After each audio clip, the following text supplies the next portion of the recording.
సర్వోన్నతుడైన దేవునికి, సర్వేశ్వరుడైన దేవునికి, సకలాశీర్వాదాలకు కారణభూతుడై సర్వేశ్వరుడైన మహాదేవునికి, ఆయన ప్రియకుమారుడు, ఈ లోక రక్షకుడు, మనుషులందరికీ ప్రభువుగా నియమింపబడినటువంటి క్రీస్తు యేసు ద్వారానే వేవేల కృతజ్ఞతాస్తుతులు, స్తోత్రాలు సమర్పిస్తూ ఉన్నాను.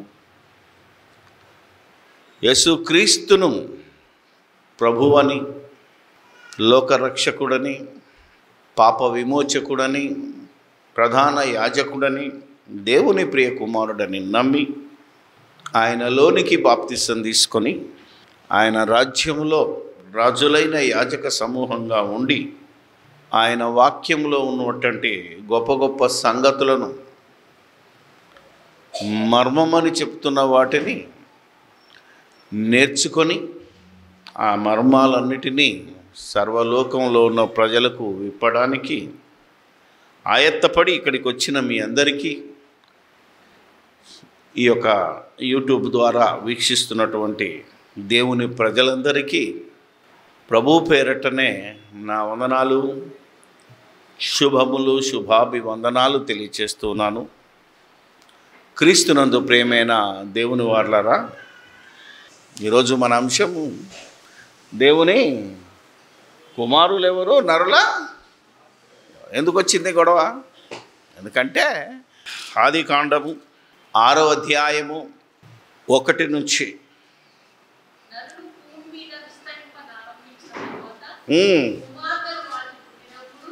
కుమార్తెలు వారికి పుట్టినప్పుడు దేవుని కుమారులు చక్కని వారని చూసి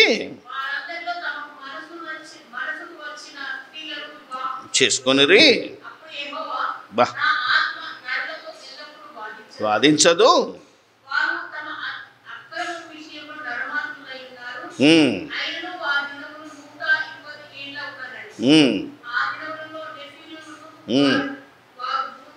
ఉండిరి ఉండిరి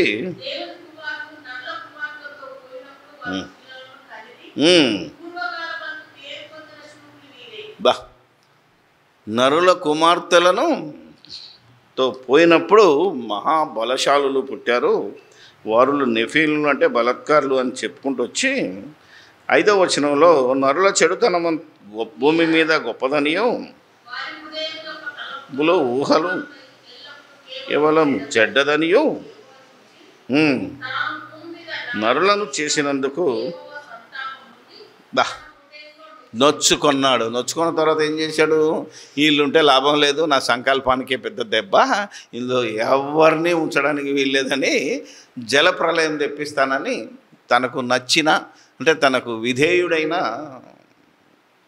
నీతిమంతుడైన నోవహును, అలాగే నీతిని ప్రకటించిన మరి 7 అంటే ఆయన భార్య, 3 కొడుకులు, 3 కోడలు, వీళ్ళను మాత్రమే రక్షించి, ఎందుకంటే మరోసారి మళ్ళీ మనిషిని పుట్టించానని ఆయన ఆల్రెడీ ఆయన సంకల్పంలో ఆదామనే ఒకటి నుంచే మళ్ళా లోకమంతా ఉండాలనే ఉద్దేశంతో ఆదాము నుండి వచ్చిన సంతతిలో నుంచే ఈ నోహును కాపాడాడు.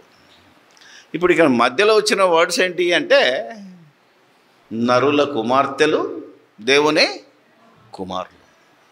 దీని యొక్క అర్థాన్ని, పరమార్థాన్ని తెలియని మనకు కొంచెం ముందు ఉండి మేమే సంస్కర్తలము, నేనే ప్రవక్తను లేదా నేను అపోస్తులను చెప్పుకున్న ఒక ఆయన బుక్ చదివాను కనుక వాళ్ళ బోధ విన్నాను. మొన్న ఈ విషయం మన సోదరుడు గుడివాడలో మాట్లాడుతున్నప్పుడు ఒక పాస్టర్ లేచి, సార్ ఇక్కడ 2-3 కాదు సార్, ప్రపంచం అంతా ఈ బోధనే ఉంది, అమెరికా నుంచి వచ్చిన ప్రతోడు ఇదే చెప్తాడు, వాళ్ళు ఇలాగే ఉన్నారు సార్ అంటే మరి వాళ్ళు నేర్చుకున్నది ఏంటిది, వాళ్ళు ఆలోచించింది ఏంటిది, వాళ్ళకు బోధించింది ఎవరు? ఎందుకంటే నరుల కుమార్తెలు చక్కని వారిని చూసి దేవుని కుమారులు పెళ్లి చేసుకున్నారు. కొందరేమో పోయారట, అంతే, పెళ్ళి లేదు, ఇల్లు లేదు, అంతే, అక్రమ కారులు అన్నాడు. ఈ రోజుకు ఆ సంస్కృతి మళ్ళీ వచ్చింది అనుకోండి. నోహు దినంలో ఉన్నదే ఇప్పుడు కూడా ఏమంటారంటే పెళ్లి చేసుకోవాల్సిన అవసరం ఉందా? ఏమండి, అమెరికా లాంటి దేశాలకు డేటింగే, పెళ్ళికి ముందు కలుసుకొని పిల్లలు పుట్టి నచ్చితే పెళ్ళి, లేకపోతే విడాకులు. భయంకరంగా ఉంది. ఏనాడైతే జలప్రలయం ముందున్న వాతావరణం. నేను ఇట్లీకి వెళ్ళినప్పుడు మాకు గైడ్గా వచ్చినామే అడిగాను. ఒక ఆయన తీసుకొచ్చింది. ఎవరంటే నా ఫ్రెండ్ అంటది. ఉంటున్నారంటే ఉంటున్నాం, మేము గారు డేటింగ్ అన్న. మరి పిల్లలు పుడితే మా పిల్లలు పుట్టి మాకు నచ్చలేదని గిడిపోతే మా అమ్మ నాన్న దగ్గర వదిలేసి నేను మళ్ళొకని చేసుకుంటా, ఆయన ఇంకొకరిని చేసుకుంటా. ఇలాంటి మనస్తత్వం నేను 2004లోనే చూశాను. ఇప్పటికి 20 ఏళ్ళ కింద ఇటలీలో. కాబట్టి అలాంటి వాతావరణము ఎంత మరి భయంకరమైనదో మనం ఆలోచించుకుంటే, ఇంకా మన దేశంలో మనం ఈ దేశంలో పుట్టి సంస్కృతిలో ఉన్నందుకు ఏమనాలి, గర్వించాలి. అందుకే మేరా భారత్ మహాన్. మన దగ్గర ఉన్నవి స్ట్రిక్ట్ రూల్స్. అలా మన పూర్వీకులు చెప్పిన అది బైబిల్కు సంబంధమైనదే, బైబిల్ను ఘనపరిచేదే పూర్వీకులు చెప్పింది. అందుకని ఈరోజు మనం ఆలోచన చేద్దాం. ఇంతకీ ఈ నరుల కుమార్తెలు దేవుని కుమారులు అనగానే మన దగ్గర ఉన్న అత్యుత్సాహంతో దాన్ని అతి తెలివి పరులు ఏం చేశారంటే, ఈ నరుల కుమార్తెలు ఎవరని బైబిల్ చదువుతుంటే వాళ్ళకు ఒక క్లూ దొరికింది. ఏంటది? యోబు గ్రంథంలోకి వెళ్తే దేవదూతలు అనే పదం దగ్గర 2వ అధ్యాయం తీసుకున్నా. 2వ అధ్యాయం 1వ అధ్యాయంలో ఉంటుంది, 2వ అధ్యాయంలో ఉంటుంది. 1:6లో ఉంటుంది, 2:1లో ఉంటుంది. దేవదూతలు యెహోవా సన్నిధిని నిలుచుటకై వచ్చిన దినం ఒకటి తటస్థించెను. ఆ దినం చాలు. దేవదూతలు అన్న దగ్గర ఒక ఫుట్నోట్ ఇచ్చి ఏమిచ్చాడు? దైవ కుమారులు అని రాశాడు. ఇదే యోబు గ్రంథంలో 7వ వచనం, 38, 7వ వచనం. ఉదయ నక్షత్రములు ఏకముగా కూడి పాడినప్పుడు దేవదూతలందరూ ఆనందించి చేసినప్పుడు దాని మూలరాతిని వేసిన వాడెవడు. అక్కడ కూడా దేవదూతల దగ్గర ఒక ఫుట్నోట్ ఇచ్చాడు. ఏమన్నది? దేవుని కుమారులు. ఇది దొరికిందండి వీడికి. ఎందుకంటే మనోళ్ళకి చాలా వరకు ఫుట్నోట్ల మీద ఆధారపడి తప్పుడైనా రైట్ తీసుకుంటాం, రైట్ అయినా తప్పు తీసుకుంటాం. కానీ అది కూడా ఎంతవరకు రైటు? బైబిల్లో ఉన్నది దేవుని కుమారులని కొన్ని భాషాంతరాల్లో ఉన్నది. అది కూడా ఎంతవరకు రైట్ అని మళ్ళీ బైబిల్లో ఆలోచించేవాళ్ళు లేరు. We are teaching to that level. ఎందుకంటే మనం ప్రపంచంలో ఉన్న ఈ బోధకులకు బోధ చేయవలసిన వారమైన దేవుని శక్తి, దేవుని జ్ఞానం కనుక యేసుక్రీస్తు. ఇంతకీ దేవదూతలు ఎవరయ్యా అని కనుక దీని సంగతిని అపోస్తలుడైన పౌలు ఇస్తాడు. ఎక్కడ? హెబ్రీ పత్రిక. అక్కడ దాకా వెళ్ళరు మనం అంతా ఓల్డ్ టెస్టిమెంట్ బోధలో ఉన్నారు. కాబట్టి దీన్ని బట్టి ఏం చేశాడంటే, ఒక భక్తుడు దేవుని నరుల కుమార్తెలంటే స్త్రీలు, దేవుని కుమారులంటే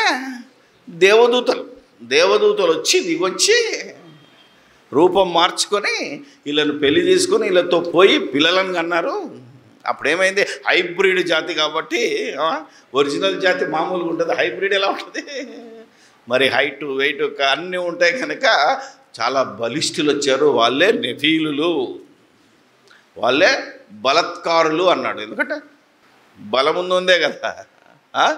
సో వాళ్ళదే రాజ్యం. సో ఈ రోజుకు ఈ బోధ వచ్చేసింది. కానీ ఇంతకీ దేవదూతలకు పెళ్లి చేసుకునే అవకాశం ఉందా? దేవదూతలు పిల్లలుగానే అవకాశం ఉందా? అసలు దేవదూతలు ఆలోచన చేయగలిగితే స్త్రీలతో మరి సంసారం చేయగలరా అనేది అర్థం కాని దశ. కానీ మా చిన్నప్పుడు చెప్పేవాళ్ళు, దయ్యంతో కాపురం చేసాం, పిల్లలను కన్నాం. వినరా లేదా? ఆలోచన చేయగలిగితే ఏదో అడుగులోకి వెళ్తే కాముని బుత్తం పట్టింది, మొత్తం నాకు ఇది జరిగింది, వాళ్ళతో సంసారం చేశాను, పిల్లలు పుట్టారనే కథలు విన్నాము. ఎందుకంటే వీళ్ళు చెప్పిన కథలను బట్టి వాళ్ళు కథలు సృష్టించారు. కానీ దేవుడు చెప్పిన మాట ఏంటంటే, స్త్రీ పురుషులు కలిస్తేనే పిల్లలు పుట్టాలి. వేరే ఎవరితో కలిసినా పిల్లలు పుట్టరు. కానీ సామర్లకోట దగ్గర ఒక భక్తుడు ఏం చేశాడో తెలుసా అంటే, ఆయన బోధలు కూడా విన్నాను. చాలా సీనియర్ స్పీకర్ ఆయన. అసలు కయ్యని ఎట్లా పుట్టాడు అనుకుంటున్నావు తెలుసా? సర్ప సంతానమా అన్నాడు కదా వచ్చి. అందుకని పాముతో అవ్వబోతే కయ్యూను పుట్టాడట. ఒకడు చెప్తాడు. బోధకులు బైబిల్ తెలుసో తెలియదో నాకు అర్థం కాదు, ఆలోచన చేయగలిగితే మతిలేని ప్రశ్న. ఎందుకంటే బైబిల్లో ఏముంటుందో తెలుసా, ఆడికి అది కూడా అర్థం కాలే. ఆదాము తన భార్య అయిన హవ్వను కూడినప్పుడు 4వ అధ్యాయం చూడండి ఎలా ఉంటుంది.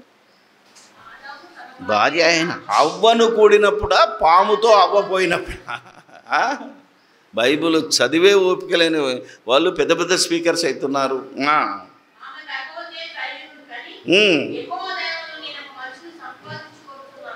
బా ఏమన్నదండి? దేవుని దయ వలన ఎవరిని సంపాదించుకుంది? మనుష్యుని. ఇది అండర్లైన్ చేసుకోండి. ఆ మనుషుడు ఎవరు? ఆ నరుడెవరు? కయ్యూను. ఆలోచన చేయాలి. ఇది మీరు అండర్లైన్ చేసుకుంటే మొత్తం విడిపోతుంది.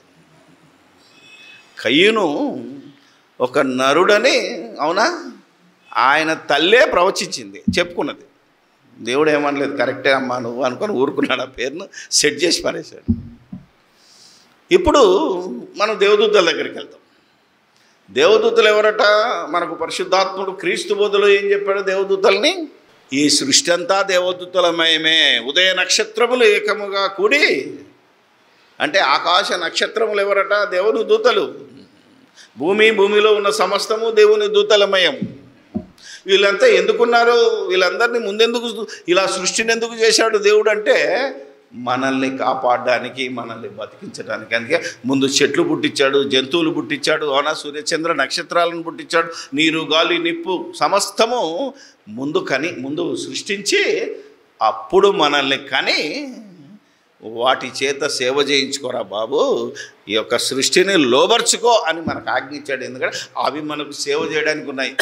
ఈ భూమి, అవునా, ఈ ఆకాశం, ఈ గాలి, సూర్యుడు, చంద్రుడు. మనోళ్ళు ఏం చేస్తారు? ఒకసారి నేను పోపును చూశాను. అప్పట్లో జాన్ పాల్ II ఉండే. అతను ఇండియాకు వచ్చినప్పుడు ఏ దేశానికి వెళ్తే ఆ దేశానికి ముద్దు పెట్టి మొక్కుతాడు. తెలుసా మీకు? ముద్దాడుతాడు.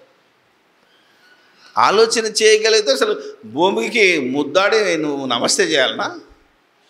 నీ భూమి చేత నువ్వు పని చేయించుకోవాలి. ఎందుకంటే ఈ దేవదూతలు ఈ యొక్క ఏంటివి అని అడిగితే 13వ వచనం 1వ అధ్యాయం హెబ్రీ పత్రికలో ఈ దేవదూతలందరూ ఏం చేయాలట?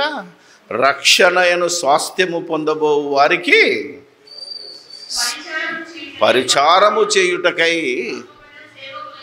పంపబడిన సేవకులైన. This is the thing. Angels అంటే ఏమనుకుంటున్నారు? మనుషులతో సంసారం చేయడానికి పుట్టినోళ్ళు కాదు వాళ్ళు. ఎవరితే?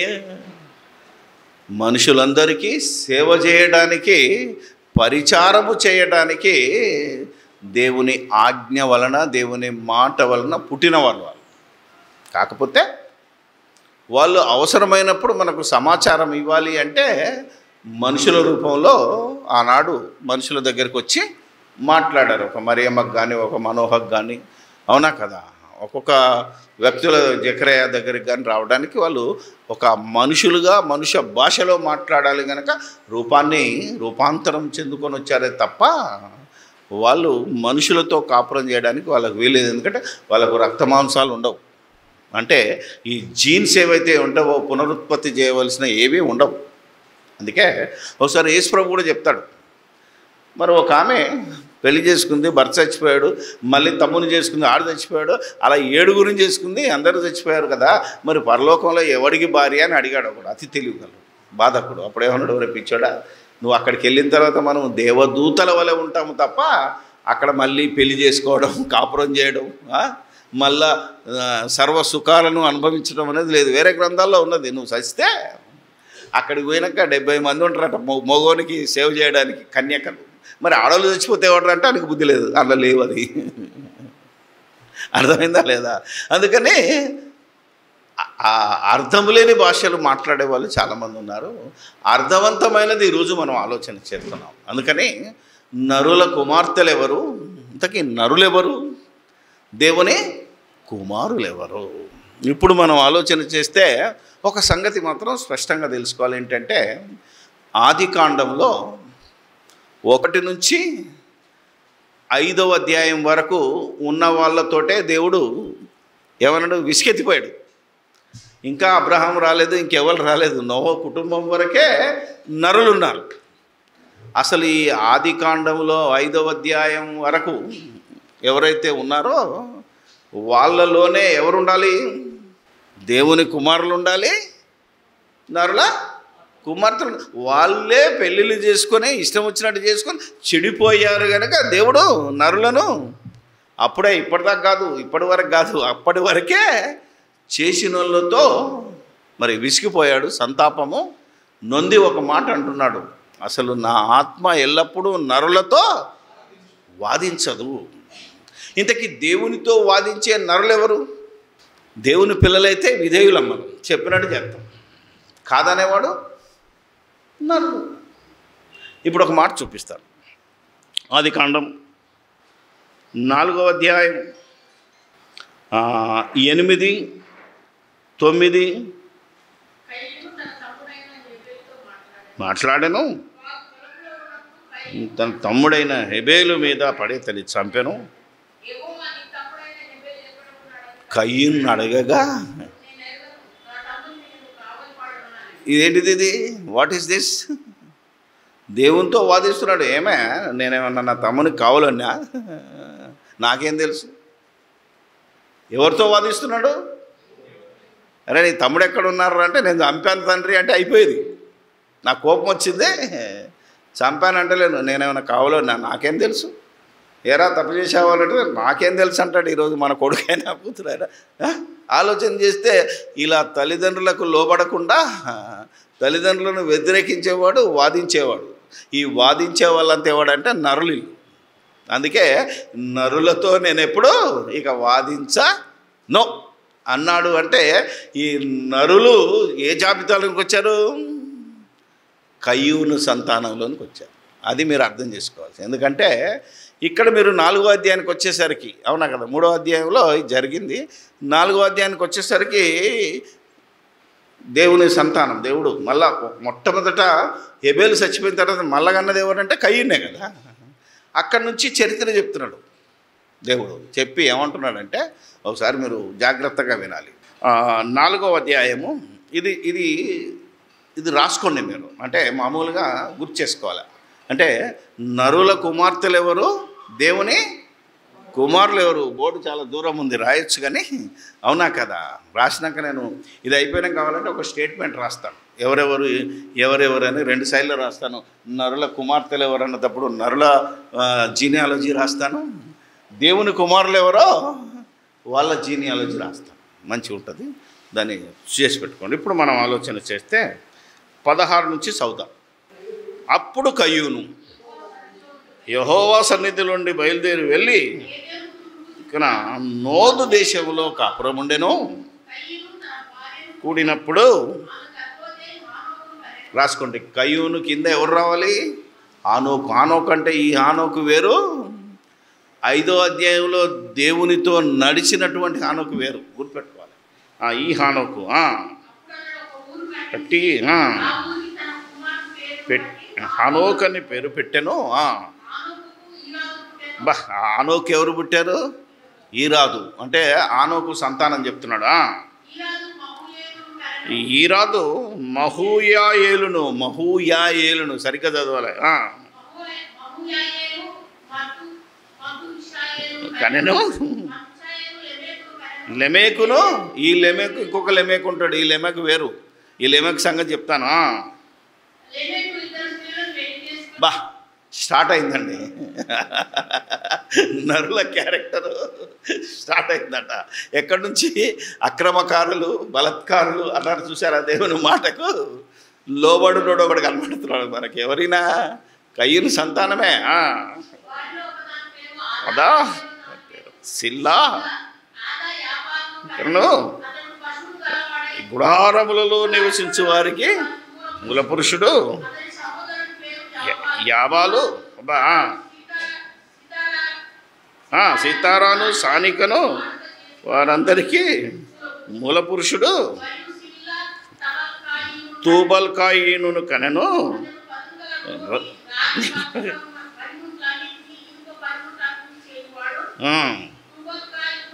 సోదరి పేరు నయం. ఇది చాలు.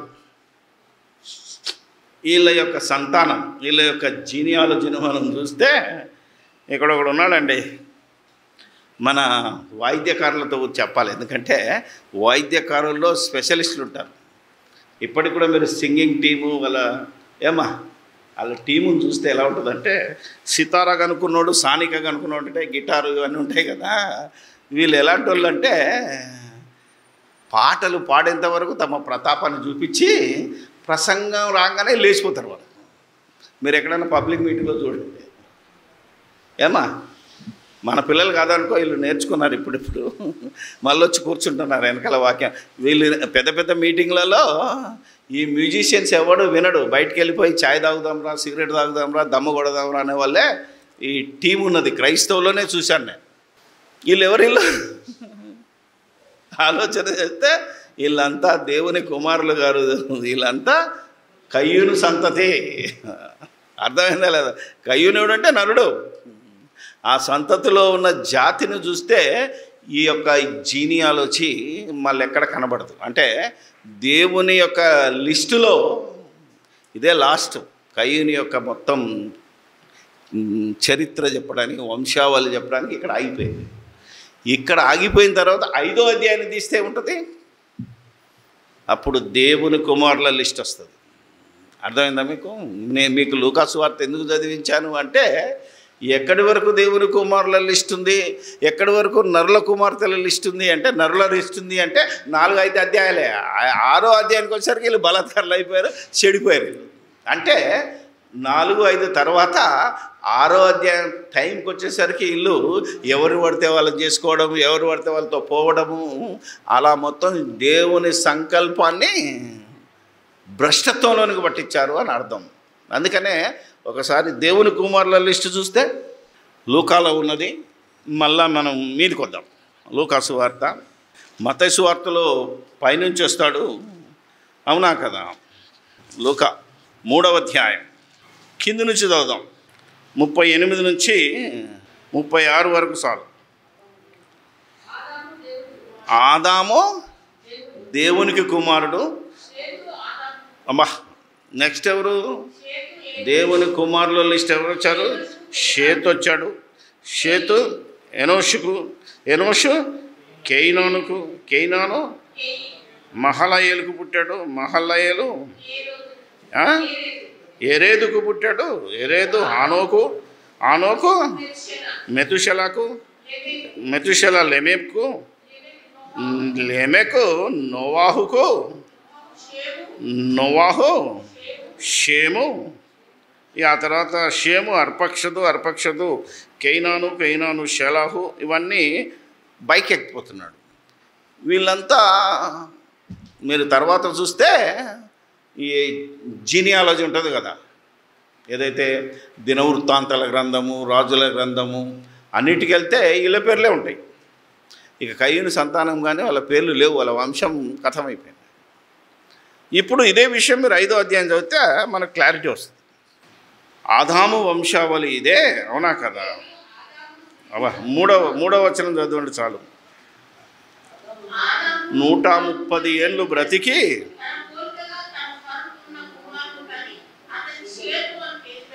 ఇక్కడ కూడా ఒక మంచి మాట చూసుకోవాలి మనం. కయ్యూని సంతానంలో నుంచి చెప్పింది వేరు. ఈ యొక్క ఎవరైనా షేతును గురించి మొదలు పెడితే, ఆదాము నుంచి మొదలు పెడితే ఆదాము ఎన్ని సంవత్సరాలు బతికి ఎన్నో సంవత్సరంలో పెళ్లి చేసుకున్నాడో చెప్పాడు. ఆ తర్వాత షేతు దగ్గరికి వస్తే ఏమంటున్నాడు? షేతు కూడా ఇన్ని సంవత్సరాలు బ్రతికి 130 ఏళ్ళు బ్రతికి తన పోలిక చొప్పున తన స్వరూపంలో కుమారునికని షేతు అని పేరు పెట్టాడు. ఇప్పుడు షేతు 105 ఏళ్ళు బ్రతికి 6వ వచనం ఎనోషుని కన్నాడు. ఇప్పుడు 9వ వచనం ఎనోషు 99 సంవత్సరాలు బ్రతికి కేయినాను కనెను. అంటే దేవుని కుమారుల లిస్ట్ ఉంది. ఆ దేవుని కుమారులు ఎంతమంది దేవుని కుమారులను కుమార్తెలను కన్నాడో 5వ అధ్యాయంలో నోవా వరకు చెప్పేశాడు. ఎందుకంటే మనకు కావాల్సింది నోవా వరకే. మనం ఇప్పుడు నేర్చుకోవాల్సింది ఈ వచనం మాట్లాడింది దేవుని కుమారులు నరుల కుమార్తెలు అన్నాడు కాబట్టి నోవా వరకు చాలు మనకు. నోవహు వరకు జీనియాలజీలో చెప్తున్నాడు. ఒక ఆనోకు దేవునికి ఇష్టానుసారుడైన మనుషుడు దేవునితో నడిచాడు. ఇలా మొత్తం నోవహు దగ్గరకు వస్తే నోవహు కూడా నీతిమంతుడు అని. తర్వాత ఆయన భార్య అలా పిల్లలు కూడా నీతిని ప్రకటించారు. కాబట్టి నా దృష్టిలో వీళ్ళ దగ్గర నుంచి ఇంతవరకు ఉన్నారు చూసారా, ఎవరైతే తమ కొడుకులు, అవునా కదా, నరుల కుమార్తెలను పెళ్లి చేసుకున్నారో అవుట్. నరుల కుమార్తెలు ఎవరు ఇప్పుడు చెప్పండి? కయ్యూనుకు, అవునా కదా, ఎవరు ఇక్కడ ఉన్నారు కదా, లెమేకు, యాబాలు, అవునా, మహూలయేలు, మతూషాయేలు, ఎవరైతే ఉన్నారో వీళ్ళందరూ ఎవరంటే నరుల కుమారులు గనుక వారికి పుట్టిన వాళ్ళంతా ఎవరు? వాళ్ళు కూడా అసంటోలే. అర్థమైందా లేదా? ఎవరిని కాపాడాడు దేవుడు? ఒక నోవహు కుమారులు ఎలాంటి వాళ్ళు? దేవుని కుమారులు. మరి వాళ్ళ భార్యలు, వాళ్ళు కూడా దేవుని కుమార్తెలు. కాబట్టి అక్కడి నుంచి సంతానాన్ని బతికించాడు. అంతవరకు ఉన్న వారితో నా ఆత్మ ఎల్లప్పుడూ నరులతో వారు తమ అక్రమము విషయంలో గొప్పవాళ్ళు. అందుకనే వాళ్ళే బలత్కారులు, వాళ్ళ సంతతి విస్తరిస్తుంటే ఇక నా సంకల్పం ఎక్కడ? మంచోళ్ళు చెడ్డోళ్ళతో ఉన్నప్పుడు ఏమైపోతారు? వీళ్ళు కూడా చెడిపోయే అవకాశం ఉంది. కాబట్టి ఈ జాతిని మొత్తం తూడ్చేస్తాను. ఆ సందర్భంలో దేవుడు మాట్లాడిన మాట ఏంటంటే, ఎందుకు దేవుని కోపం వచ్చింది అంటే, నరుల కుమార్తెలు చక్కని వారని చూసి, అవునా, దేవుని దృష్టిలో ఏమనుంది? ఎవరిని చేసుకోవాలి మనం? చెప్పండి చూద్దాం. అబ్బా, అది క్యారెక్టర్ చూడాలి. అక్కడ ఎవరు క్యారెక్టర్ చూడలేదు, వాళ్ళు ఏం చూశారు?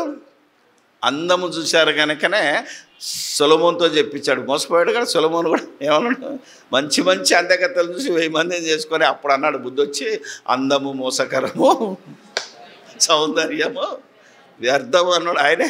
ఎందుకంటే ఇప్పటికీ ఇదే కొనసాగుతుంది తప్ప దేవుని సంకల్పంలో అన్నా కదా. ఇప్పుడు చెప్పినట్టు ఆయన చెప్పాడు కదా, గుణవతి అయిన భార్య దొరుకుట క్యారెక్టర్ చూశాడు. ఒక అబ్రహాంకు కోడలను చూడాలంటే క్యారెక్టర్ చూశాడు.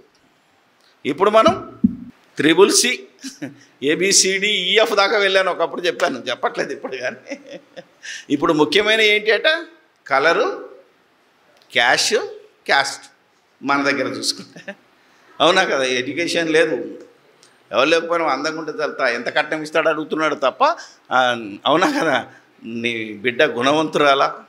అదే ఒక అల్లుని దగ్గరికి వచ్చేసరికి వాడు స్మార్ట్గా 6 ప్యాక్ ఉండాలి, గవర్నమెంట్ ఉద్యోగం చేయాలా, అవునా, లేదా సాఫ్ట్వేర్ ఇంజనీర్ అయితే కన్ను మూసుకొని ఇస్తున్నాడు. కానీ వాడి క్యారెక్టర్ ఏంది ఎవడు చూస్తలేడు. అందుకని దీన్ని చూసి దేవునికి మండింది. రెండోసారి చంపేటప్పుడు కూడా ఏమన్నాడు తెలుసా? మత్తయి సువార్త ఉంటుంది, నోవహు కాలములో ఉన్నట్టే మనుష్య కుమారుడే రాకడలో ఉంటుంది. అప్పుడు నీళ్ళతో ముంచేశాను జనాలను, ఈసారి కాల్చేస్తాను ప్రపంచాన్ని. ఇప్పుడు కూడా అదే కదా, పెళ్ళికిచ్చుడు, పెళ్లి చేసుకున్నాడు, తినుడు, తాగుడు. దేవుని సంకల్పము, దేవుని వాక్యంలో ఆ వాక్యం ఒకవేళ ఉన్నా వీడు తమ స్వకీయ నాశనానికి అపార్థం చేసుకొని పెద్ద పెద్ద, అవునా కదా, కార్పొరేట్ సంస్థలు మెలకొల్పి మేమే రైటు అన్న లెవెల్కి వెళ్ళి వాళ్ళే రైట్ అనే లెవెల్కి విశ్వాసులు వెళ్ళిపోయారు. 80% అక్కడికే వెళ్ళిపోయారు. నోహు దినంలో ఎట్లుండనో ఈరోజు విశ్వాసులము, మేము క్రైస్తవులము అని చెప్పుకున్న వారు కూడా నోహు దినాల్లోకి వెళ్ళిపోయారు. అంటే ప్రభు రాకడ సమీపం. అందుకనే ఇప్పటికీ చెప్తున్నాడు, దేవుని కుమారులు ఎవరిని చేసుకోవాలి? ఇప్పుడు దేవుని కుమార్తెలను చేసుకోవాలి. అంతే, నరుల కుమార్తెల జోలికి వెళ్ళకూడదు. అర్థమైందా? ఏదో మనం అలవాటు పడి ఏదో మన జీన్స్లోకి వచ్చేసింది. కానీ ఇక నుంచి అయినా మన పిల్లల్ని అలా పెంచి అలాంటి కోడళ్ళను, లాస్ట్ టైం ఒకసారి చెప్పాను కదా, ఒక కోడలు ఎలా ఉండాలట, అత్తని ఎలా చూడాలా? తల్లి, మదర్ ఇన్ లా. మరి ఆ అత్త డాటర్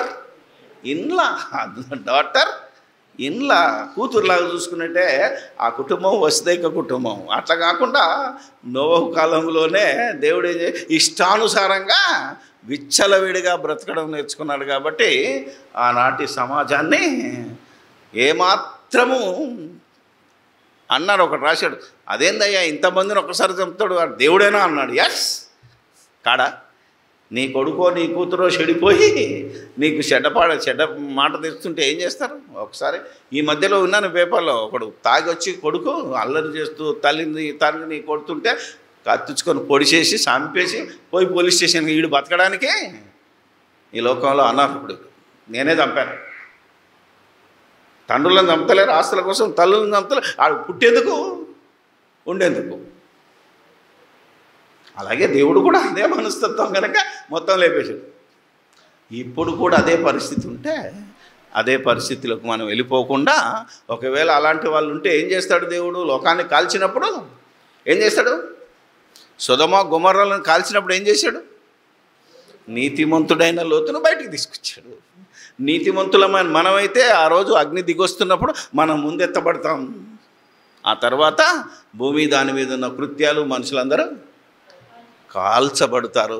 ఆత్మ నిత్యాగ్ని దండంలోనికి వెళ్ళిపోతుంది. కాబట్టి ఇప్పటికైనా దేవుని మాటకు లోబడి, దేవుని వాక్యానికి లోబడి, దేవునికి విధేయులై, దేవునితో వాదించకుండా, దేవునితో వాదం పెట్టుకోకుండా. ఇప్పుడు ఎక్కువ మంది ఏమైపోయారంటే వాదాలకు ఎక్కువైపోయారు కదా. డిబేట్కి అంటున్నాడు. అసలు బైబిల్లో లేని డిబేట్లు వచ్చేసాయి. అవునా? బైబిల్లో డిబేట్ ఏముండే? ఒకసారి పౌలు చేశాడు. అసలు దేవుడైతే వాదించొద్దు అని కూడా మళ్ళీ ఒకసారి బుద్ధి చెప్దామని యేసు దేవుని కుమారుడు కాదన్నలతో తర్కించి వాదించి ఒప్పించాడు. కానీ ఈనాడు ఈ భ్రష్టులు ఏమైపోయారు? యేసు దేవుడా కాదా, రా దేవుడని నిరూపిస్తాననే భ్రష్టత్వంలోనికి వెళ్ళిపోతుంది సంఘం. అసలు టైటిల్ పెట్టడమే తప్పన్నాను. అలాంటి వాళ్ళు జోలికి వెళ్ళడమే తప్పు. కాబట్టి మనం దేవుని కుమారుల వలె బ్రతికి మన పిల్లలకు కూడా, మన పిల్లలను కూడా దేవుని కుమార్తెలుగా, కోడళ్ళైనా బిడ్డలైనా చేసి, ఒక నోవహు కుటుంబం ఎలాగైతే రక్షింపబడిందో మన కుటుంబం, మన సంఘం ఇలా రక్షింపబడాలి, రక్షణలోనికి రావాలి అని దేవుడు చెప్తున్నాడు. అందుకే ఈ ఒక్క చిన్న మాటలో ఎంత జ్ఞానాన్ని పెట్టాడు దేవుడు. గ్రామటికల్గా మాట్లాడాడు. దేవుని కుమారుడు దేవుని కుమార్తె అయితే రైటు, నరుల కుమార్తె దేవుని కుమారుడు అంటే రైట్ కాదు. పెళ్ళిలో చెప్తుంటాను నేను ఈక్వేషన్, తెలుసా? మీరు విన్నారు కదా, ఎప్పుడైనా వినలేదా? పెళ్ళి కుమారుడు, తర్వాత పెళ్ళి అనేది కామన్ కదా. ఏమా మ్యాథమెటికల్లో కొట్టేస్తాం కదా, సున్నాలు. మిగిలింది ఎవరికి? పెళ్ళి కుమారుడికి కుమార్తెకే పెళ్లి జరుగుతుంది. ఇంతకీ ఎవరికి కుమారుడు? దేవుని కుమారుడు. ఎవరికి కుమార్తె అనే? దేవుని కుమార్తె. దేవుని కుమార్తెకు దేవుని కుమారుడు పెళ్లి చేస్తే ఆ పెళ్ళి ఘనమైనది. ఇంత సబ్జెక్టు మనం నేర్చుకోవాలి. మన విశ్వాసంలో బలపడాలి. అవిశ్వాసులను బలపరచడానికి ఇలాంటి బోధ జరుగుతుందే తప్ప ఎప్పుడు చూసినా ఇదేంద్రా బాబా అనుకోకండి. ఇది అర్థమైతేనే మీ బ్రతుకు విశ్వాసంలో స్థిరపడుతుంది. కానీ ఎప్పుడు చూసినా యేసు ప్రభు నీళ్ళలో నడిచాను. అవును నడిచాడయ్యా, నో ప్రాబ్లం. ఇప్పుడు నువ్వు నడతావా చెప్పన్నాడు అనుకో, ఏం చేస్తావు? అవునా కదా? అవునా? యేసు ప్రభు ఏమంటారు, అదే 4 రోజుల కింద వచ్చిన లాజర్ని లేపడు, మరి ఇప్పుడు నువ్వు రేపురా, ఇప్పుడు సచ్చినన్నా లేపురా అన్నాడు అనుకో, ఏం చేస్తావు? అవన్నీ అవుట్డేటెడ్. అవి ఆయన దేవుని కుమారుడని నిరూపించుకోవడానికి అప్పుడు చేశాడు. ఇప్పుడు నువ్వు నమ్మి ఆయన ద్వారా దేవలోకానికి వెళ్ళడానికి నువ్వు ఆయనను వెంబడించాలి తప్ప గ్యారెంటీనా? అవునా కదా? ఎలా ఉంటుందంటే, ఒకసారి చెప్పాను, గుర్తుందో లేదో, ట్రైన్ ఎక్కిన తర్వాత నీకు బెర్త్ వచ్చింది కనుక ఏం చేయాలి? నువ్వు గమ్మున పడుకోవాలి. కానీ డ్రైవర్ మంచోడేనా, ఆడేమన్నా తాగున్నాడా, యాక్సిడెంట్ చేస్తాడా అన్నం అనుకో, ఇక నీకు నిద్ర రాదు. అర్థమైందా లేదా? నువ్వు జర్నీ ఎంజాయ్ చేయాలంటే దేవుని మీద నమ్మకం ఉంచుకో, నీ మీద నీకు నమ్మకం ఉంచుకో, హ్యాపీగా బ్రతుకుతావు. ఈరోజు కూడా అంతే, మనం హ్యాపీగా బ్రతుకుమన్నాడు. ఎల్లప్పుడూ ప్రభువునందు మరలా చెప్పదును ఇలా బ్రతికి మన బ్రతుకు ఒక అర్థం తెలుసుకొని దేవునికి, దేవుని కుమారుడని యేసుక్రీస్తులోకి విధేయత చూపించి వారు చెప్పిన మాటల ప్రకారంగా, ఆయన చెప్పిన వాక్య ప్రకారంగా బ్రతికి మన కుటుంబాన్ని ఒక దేవాలయంగా, మన చర్చినే ఒక దేవాలయంగా చేసుకోవాలని దేవుని పక్షాన మిమ్మల్ని కోరుకుంటూ, ఈ అవకాశం ఇచ్చిన దేవునికి మరి కృతజ్ఞతాస్తుతులు చెల్లిస్తూ మీ అందరికీ నా వందనాలు తెలియజేస్తూ ముగిస్తూ ఉన్నాను.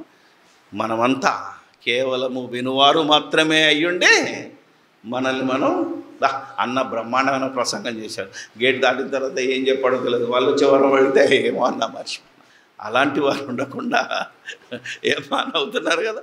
మనం అంతే ఆలోచన చేయగలిగితే చెప్పే నేను కూడా చెప్పేవాడు కరెక్ట్ అవ్వాలా, వినేవాడు కరెక్ట్ అవ్వాలా. దీని ద్వారా తప్ప మనుషుల నీతి కానీ మనుషుల బోధన గురించి ప్రార్థన చేసుకో. పరిశుద్ధుడైన మా తండ్రి, పరలోకమందును భూమి మీద ఉన్న మనుషులందరితోనూ దేవదూతలతోనూ నిత్యము పొగడబడుతున్న తండ్రి, మీకు స్తోత్రాలు చెల్లిస్తూ ఉన్నాం. దేవా, మీ ఆత్మ నరులతో వాదించదని చెప్పారు. ఎవరు మీతో వాదిస్తున్నారో వాదించారు. ఎవరు అక్రమకారులై తమ ఇష్టానుసారంగా పెళ్ళిళ్ళు చేసుకొని నీ సంకల్పాన్ని దెబ్బ కొట్టారు, వాళ్ళందరినీ నువ్వు సర్వనాశనం చేసిన సందర్భంలో మాకు గుణపాఠంగా మేమెవరిని చేసుకోవాలో మాకు నేర్పించిన విధానాన్ని బట్టి స్తోత్రాలు చెల్లిస్తూ, నిన్న మేమందరము చెప్పిన నేను వినువారు మాత్రమే అయ్యుండి చెప్పువారు మాత్రమే అయ్యుండి మమ్మల్ని మేము మోసపుచ్చుకునకుండా మా ఆత్మలను రక్షించే ఈ శక్తిగల వాక్యమును సాత్వికముతో అంగీకరించి గ్రహించి దాని ప్రకారంగా ప్రవర్తించి మా ఆత్మలతో పాటు అనేక మంది ఆత్మలను రక్షణలోనికి నడిపించి నీతో వాదించాలని ప్రయత్నించిన ప్రతి వాడి మోకాలు యేసుక్రీస్తు నామములో మీ ముందు వంచగలిగే జ్ఞానము, ఆయుష్, ఆరోగ్యము, సకల విధములైన అనుభవ జ్ఞానము మాకు అనుగ్రహించమని యేసు ప్రభు దివ్యనామాన్ని అడిగి వేడుకొనుచున్నాము తండ్రే. ఆమేన్.